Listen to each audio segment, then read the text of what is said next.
Oh, why hello there, and welcome to Frank Reads.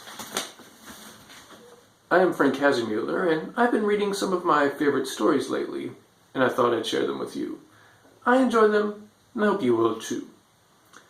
Today I'm reading one of my favorite fictional characters of all time, the incomparable consulting detective, Mr. Sherlock Holmes, as written by his creator, Sir Arthur Conan Doyle. Sherlock Holmes first appeared in 1887, and he has remained incredibly popular ever since. In fact, the Guinness Book of Records cites him as the most adapted human fictional character of all time. He has appeared on stage, on TV, and on the big screen over 25,000 times. And when you read the original stories, it's easy to see why he has been so popular for so long. And today's story is frequently cited as one of the greatest Holmes stories ever written. It is part one of A Scandal in Bohemia.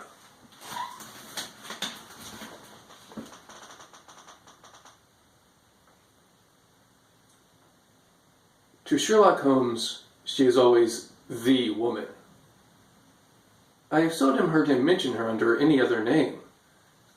In his eyes, she eclipses and predominates the whole of her sex. It was not that he felt any emotion akin to love for Irina Adler. All emotions, and that one particularly, were abhorrent to his cold, precise, but admirably balanced mind. He was, I take it, the most perfect reasoning and observing machine that the world has seen. But as a lover, he would have placed himself in a false position. He never spoke of the softer passions, save with a jibe and a sneer. They were admirable things for the observer, excellent for drawing the veil from men's motives and actions. But for the trained reasoner to admit such intrusions into his own delicate and finely adjusted temperament was to introduce a distracting factor which might throw a doubt upon all his mental results. Grit in a sensitive instrument, or a crack in one of his own high-power lenses, would not be more disturbing than a strong emotion in a nature such as his. And yet, there was but one woman to him, and that woman was the late Irina Adler, of dubious and questionable memory. I had seen little of Holmes lately. My marriage had drifted us away from each other. My own complete happiness, and the home-centered interests which rise up around the man who first finds himself master of his own establishment, were sufficient to absorb all my attention. While Holmes, who loathed every form of society with his whole Bohemian soul, remained in our lodgings in Baker Street, buried among his old books, and alternating from week to week between cocaine and ambition, the drowsiness of the drug, and the fierce energy of his own keen nature. He was still, as ever, deeply attracted by the study of crime, and occupied his immense faculties and extraordinary powers of observation in following out those clues, and clearing up those mysteries, which had been abandoned as hopeless by the official police. From time to time I heard some vague account of his doings. Of his summons to Odessa in the case of the Trip-Off murder. Of his clearing up of the singular tragedy of the Atkinson brothers at Trincomalee. And finally of the mission which he had accomplished so delicately and successfully for the reigning family of Holland. Beyond these signs of his activity, however, which I merely shared with all the readers of the daily press, I knew little of my former friend and companion. One night, it was on the 20th of March, 1888, I was returning from a journey to a patient, for I had now returned to civil practice, when my way led me through Baker Street. As I passed the well-remembered door, which must always be associated in my mind with my wooing, and with the dark incidents of the Study in Scarlet, I was seized with a keen desire to see Holmes again, and to know how he was employing his extraordinary powers.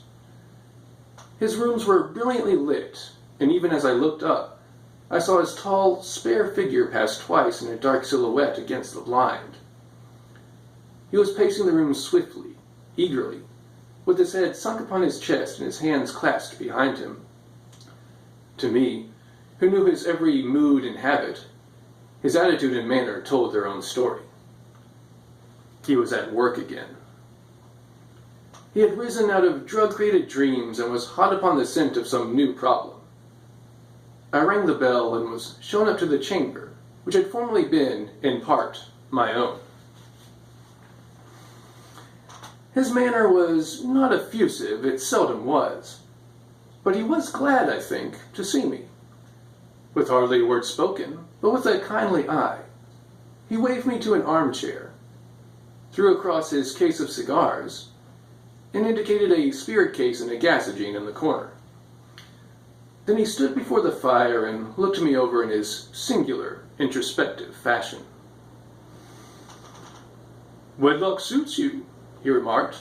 "I think, Watson, that you have put on 7.5 pounds since I saw you." "7," I answered. "Indeed, I should have thought a little more, just a trifle more, I fancy, Watson. And in practice again, I observe. You did not tell me that you intended to go into harness." "Then how do you know?" "I see it, I deduce it.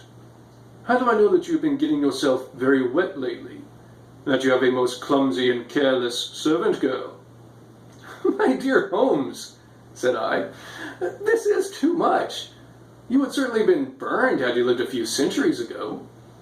It is true that I had a country walk on Thursday, and came home in a dreadful mess. But as I have changed my clothes, I can't imagine how you deduce it. As to Mary Jane, she is incorrigible, and my wife has given her notice. But there, again, I fail to see how you work it out." He chuckled to himself and rubbed his long, nervous hands together. "It is simplicity itself," said he. "My eyes tell me that on the inside of your left shoe, just where the firelight strikes it, the leather is scored by 6 almost parallel cuts.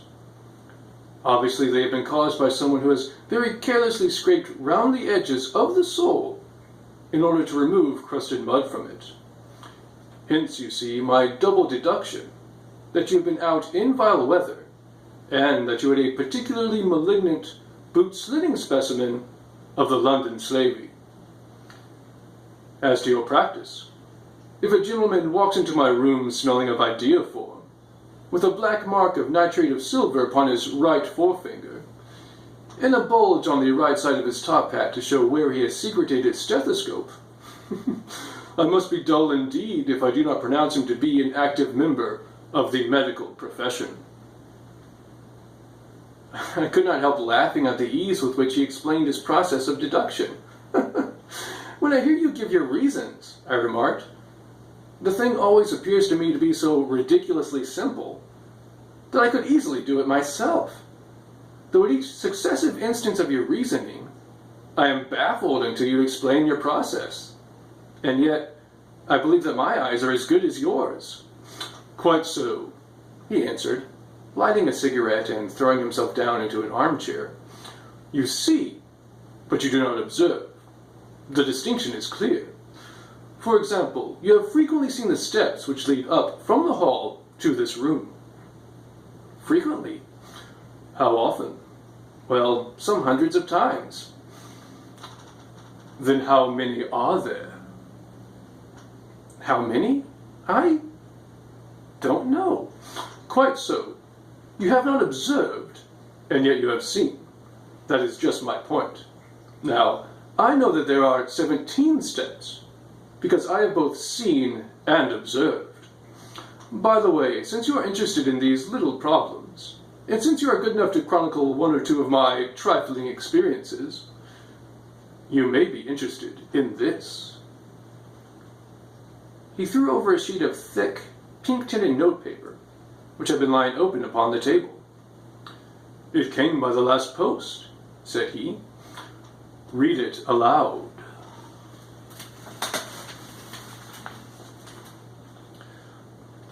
The note was undated, and without either signature or address.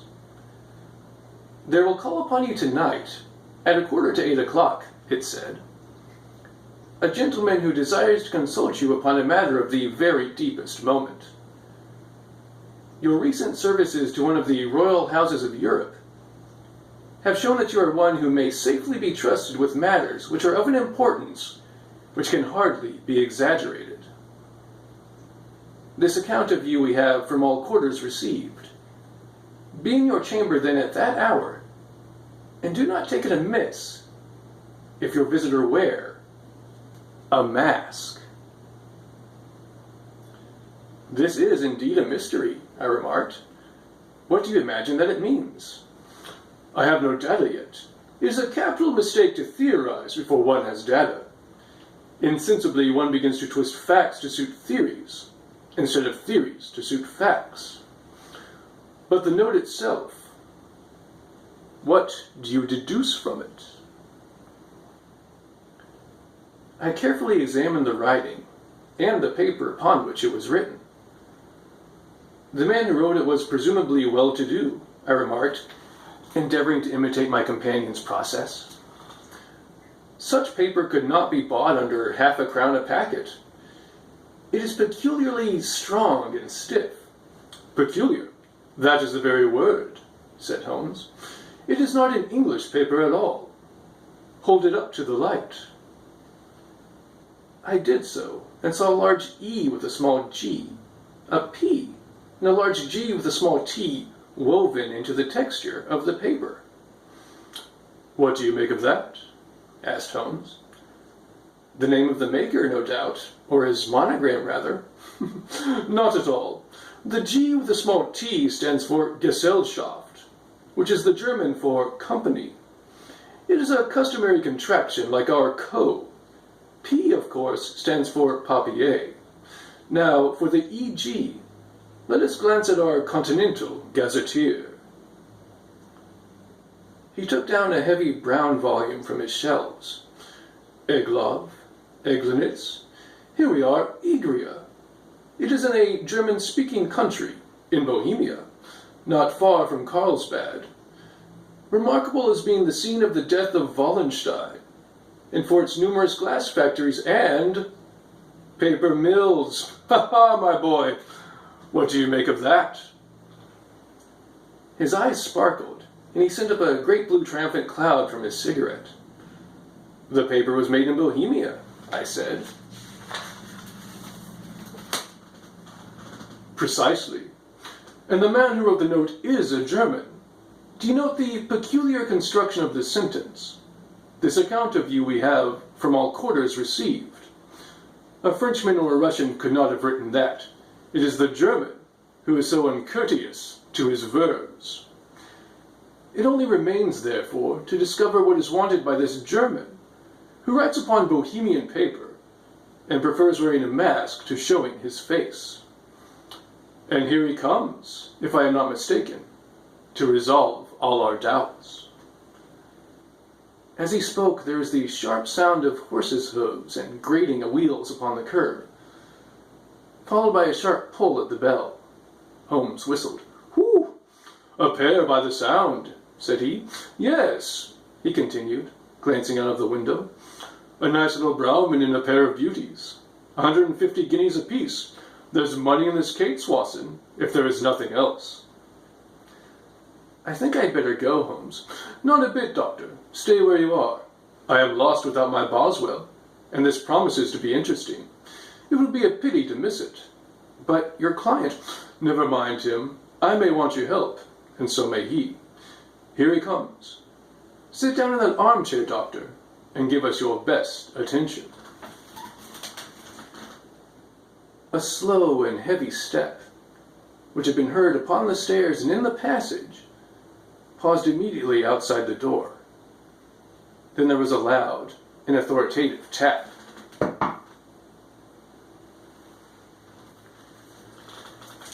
And so ends part 1 of A Scandal in Bohemia.